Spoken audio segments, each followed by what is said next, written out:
What's up? Yo, it's Hacker. How's it going? It's Friday. It's Friday night. Yeah. To me, just another day. You know, when you're in jail and rehab and stuff like that, every day's the same, pretty much. But, still, happy I woke up today. Happy it's Friday. So yeah. But, anyways, I did my first one-on-one with my counselor in outpatient rehab. He was my counselor for the second part of IOP last year, so it was nice to reconnect with him, go over some things, and he remembered everything about me. I was like, damn, dude, like, he takes his job serious, and, you know, he's been through it, and we're both from the same hometown, and, you know, my PO arrested him a lot back in the day, so, like, we have a lot of connections, know a lot of the same people, but he really lays it on me, you know, and he said he saw the writing on the wall, you know, my relapse last year, so he also helped, you know, this place keep all my stuff while I was locked up and good communication, stuff like that, so, you know, he's good at his job, you know, and then my first counselor last year took me back to took me from there to where I'm staying at, and it was nice to catch up with her, and same thing, had a good conversation about what happened, and, you know, she was surprised by it. Pretty much everyone was surprised by it besides my counselor from last year, my second one, so anyways, that went well. Just talk about, you know, plans, what I'm gonna do. You know, do I have a 6-month plan? What I'm going to do afterwards? You know, so wait till last second and get stressed out like I did last year. And, you know, I'm about to do my taxes or try to file an extension. Obviously couldn't do it, you know, while I was in jail and inpatient rehab. And I just got my mail back today from, you know, I didn't even get all my W-2s. So probably have to do unclaimed stuff and all that. Got W-2 from the Ohio Lottery. Of course I did. But, you know, and a lot of my mail is a lot of debt collection, so that's what gambling does. You know, a lot of people here gamble in rehab, and I stay away from it. And, you know, that's why I share my story in class. Like, hey, this is a real addiction. I traded my other addiction for a gambling addiction, and my gambling addiction, they're all connected, you know. Drugs, alcohol, and gambling. So when I say, hey, I'm Derek Hacker, my substance of choice, I say cocaine, alcohol, and gambling. You know, I would say gambling was financially the worst, obviously, but to me that was like it opened the door for me to drink, and then drinking opened the door for me to do cocaine, you know, like obviously got in a lot of trouble. So I'm trying to make my story more out there, you know. I still watch sports, obviously, you know, Lakers play tonight, the draft's coming up, and Green Bay, I'm a huge Packers fan, so it's like a great day and everything, but, you know, the commercials, a lot of beer commercials, a lot of sports betting commercials, and, you know, luckily they don't trigger me. And hearing other people lose and stuff, people still ask me, you know, hey, what if you were to bet, what would you bet on? Because they want, you know, I'm kind of like off and on. I was like, well, I can't, you know, there's no guarantees, but, you know, I think this team's gonna win, and a lot of people take my advice and bet. Obviously it doesn't always go well.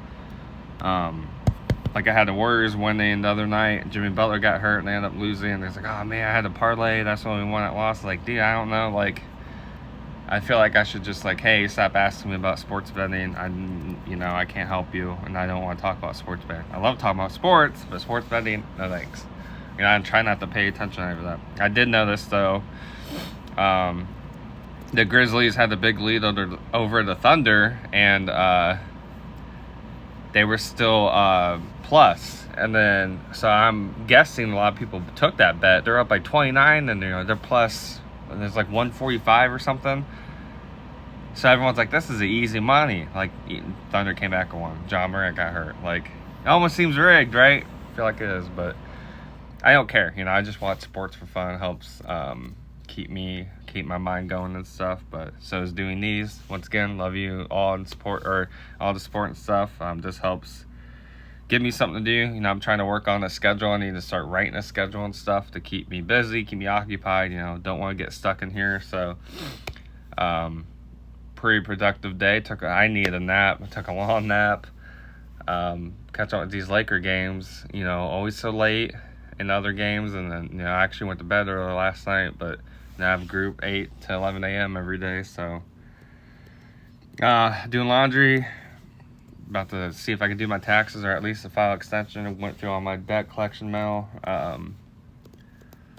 Yeah, I'm working on losing weight. Not working out. I'm just walking, but by eating like a new diet. One of my friends is doing a carnivore diet, and she's lost over 100 pounds.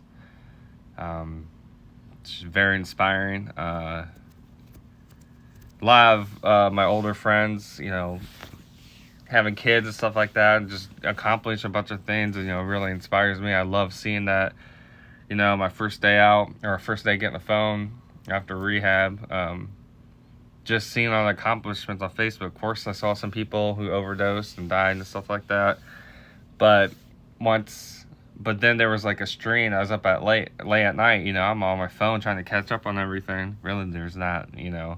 Just being nosy, I guess. But see what's going on social media, and all of a sudden there's like this positive streak that kept me up, and I'm like crying. I'm just losing it. I'm like, I was so happy to see other people being happy and accomplishing the goals I don't know how to say it, like you just didn't think they were chasing or would accomplish. I didn't really think, it just caught me off guard. I was like, I love seeing this. I love positivity, and that's what I need to surround myself with. So, I need to have a better circle than I did last year, so I gotta watch out for that. Yeah, I think that's all I'm gonna do. Taxes, and then watch a draft, and probably watch a Lakers game, even though I shouldn't. But I need to figure out a schedule. When I was doing my one-on-one, I was talking about not jumping into work early, wait a few months. Talked about how I finally lost my car, and how it's like a 180 about. I was like the only one with a license and a car last year. Now I have to, I'm not asking anyone for a ride, just, my counselors and stuff, but I don't want to be a hypocrite like I was, because I was pretty stingy about giving people rides last year. So kind of karma kind of thing. But anyways, yeah, talking about working and stuff, and I'm not gonna stress about money or work, or I'm not here to work and save money, because some people come here for that 6 months, get to live for free, while you're, as long as you go to group every day and don't do drugs or drink, pass all your tests. We have to get drug tested 7 days a week. We have group 7 days a week, and then after 11 a.m. we have all day to do whatever. So I'm trying to stay positive and stuff like that. Luckily it's summertime, springtime, you know what I'm saying? But yeah, but like bankruptcy, I do want to start a part-time job sometime within the next couple months, just so I can file bankruptcy. Honestly, I already put applications in right away for sober living for after this. Trying to get set up. I'm not worried about money. I'm not here to work. I'm here to work on my sobriety and maintain my sobriety and get into recovery. That is my focus, because I had a lot of money last year, gambled all of it, ended up relapsing. Money I could get back whenever. I've always been a workaholic as well. 2 years ago I was working 70, 80 hours a week, and everyone thought I was rich because I was living with my mom and stuff, but I was gambling like crazy the whole time. And drinking and drugging, but like gambling was the bad one. Playing Keno, like $200 a draw, or $200 or $20 a draw, 10 draws, $200. But I do 2 different ones, so $400 a day. Like, it was crazy. Gambling's a real addiction, I'm telling you. But if you can handle it, control it, like Michael Jordan said, it's not affecting he's a billionaire, but if you do, I don't know. I'm not suggesting it. I'm not even going to go there. But I just want to update. Another good day. Yeah, like I said, I appreciate all this. Love it. I did register to get my CU's certification to help be a peer support. I registered. I haven't started it yet, but I'm going to get into that. Never thought I would, to be honest. But I feel like it'll help keep me sober, and hopefully I can help others stay sober. Use my story to help others. So apparently I did when I was in rehab. A lot of people told me that. But yeah. Anyways, love you all. Thank you. Bye.